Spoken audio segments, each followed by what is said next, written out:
Hi, this is Myra with Boutique Paint. Today we're going to make an exterior light fixture lantern, and we're going to use a terracotta pot and the new Trimmings 4 mold.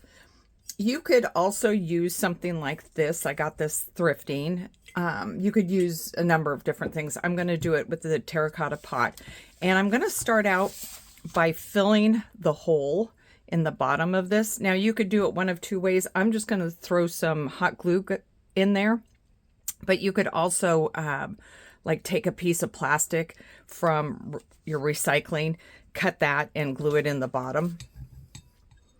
I'm just gonna actually, I think I'm gonna try to fill it in from the back side first.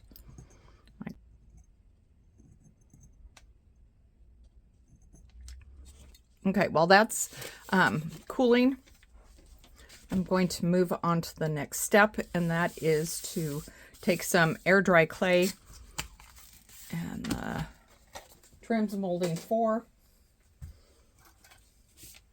And we're going to use the big one, which I haven't used yet. You can tell by how clean it is. It won't stay that way for long. And just get it all nice and cornstarched up.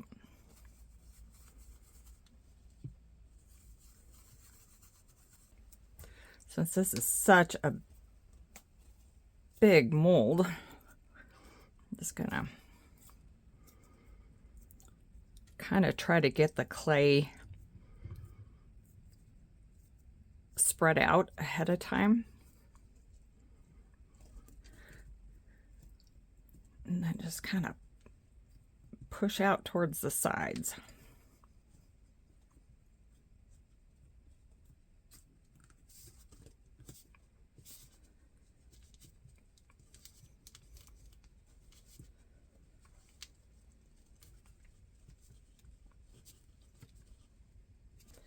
Okay, now I'm going to go ahead and flip this one.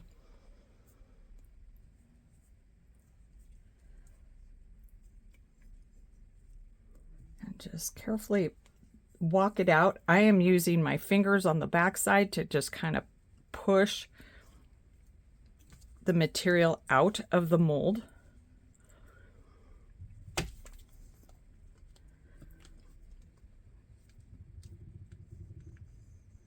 All right, and this one has some open spaces in it. Those are supposed to be there. Let's put that aside. And we're going to use just a white glue, tacky glue today.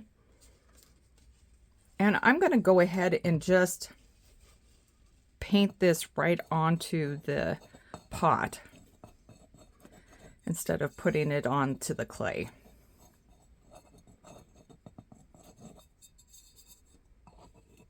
Make sure you get all the way down here to the bottom.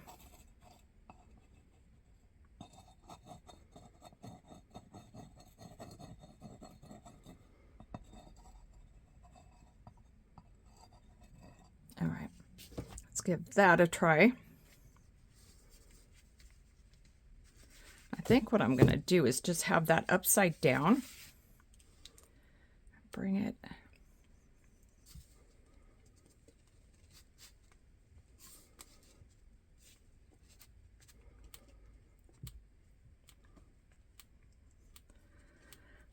And because the bottom is smaller than the top, and so you have extra clay, just kind of push it in. It will suck in, so you don't have to worry about it being a cone shape and this being flat. Now, when I'm pushing in, I'm being gentle in my push in so that, you know, I'm not trying to push the image in too much. I'm just trying to get it to stick to the pot. So now we have this gap here. So we're going to go ahead and grab the mold again.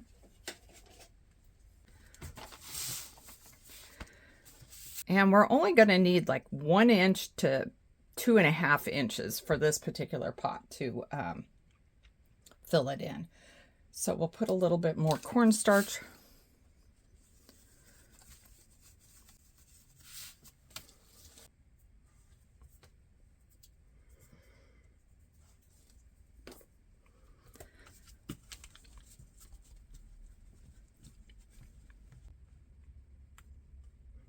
So on the one side, I'm trying to make it a little bit of an angle so it fits the angle of what we're fitting in. You can always cut your clay so that it fits in there. You could actually measure it out. I'm just going to be eyeballing it.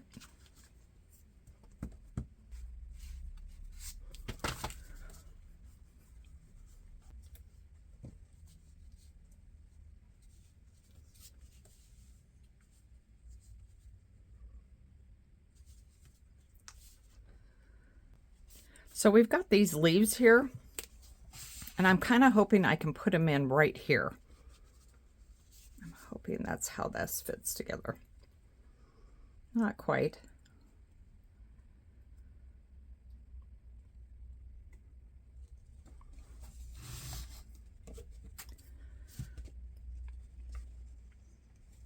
But not horribly. So now I'm just going to take my little blade here. See, I've got that.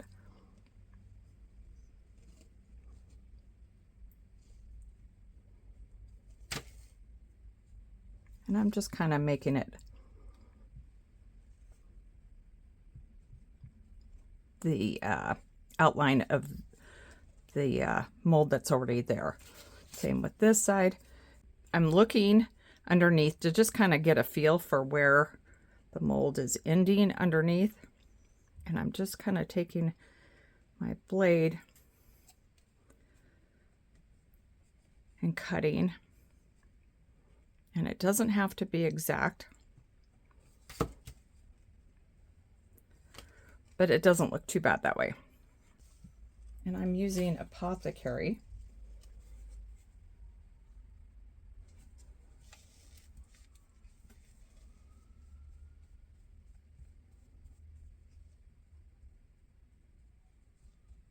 Now, if you wanted to, you could paint the top of this ahead of time, the terracotta. And with terracotta, I usually recommend that you spray it because it's so thirsty. But in this case, because there's not much of it, I'm not going to worry about it. And I also don't want to be spraying the clay just because I don't want it to get kind of sticky and gooey. I'm going to put a little extra glue right there. It looks like it needs a little bit.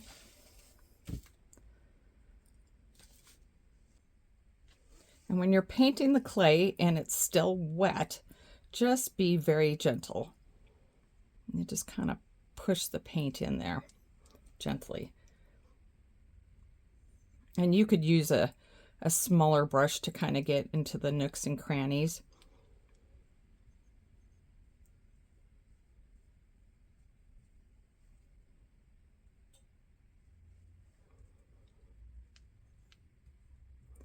And my paint's pretty thick.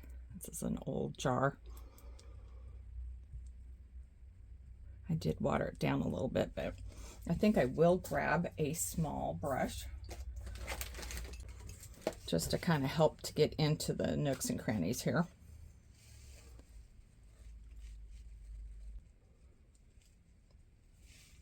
If you do paint, because my paint was so thick, I went ahead and watered it down a little bit more.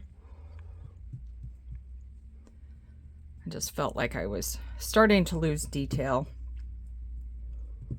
in my mold. On the inside here, I am going to just paint it down to the rim here, or, you know, just a little bit. If you don't have the rim, you can just do like down a 1/2 inch or an inch. So for the next step, I put a little bit of water into a little paper cup, and I'm going to put in a little bit of White Swan DIY paint. And we're just going to kind of make a glaze.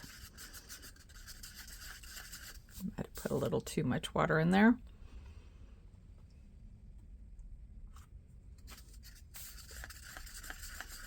And I've let this dry a little bit. You can let it dry for like 24 hours. That's what I would recommend.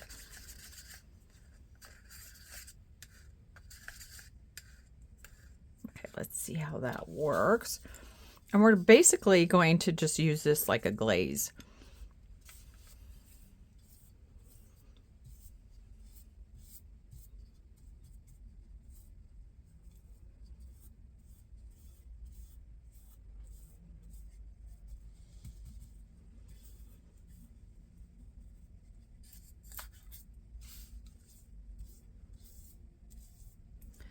The nice thing about this is it gets into all those nooks and crannies. Let me grab a paper towel.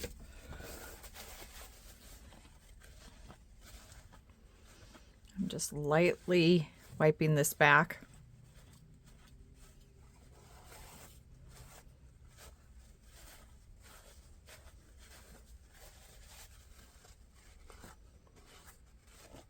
We don't want to take the blue off. You can see a little bit of the blues coming off with it. That's okay. But don't rub it really hard. We just want to take the paint or the glaze off the high points.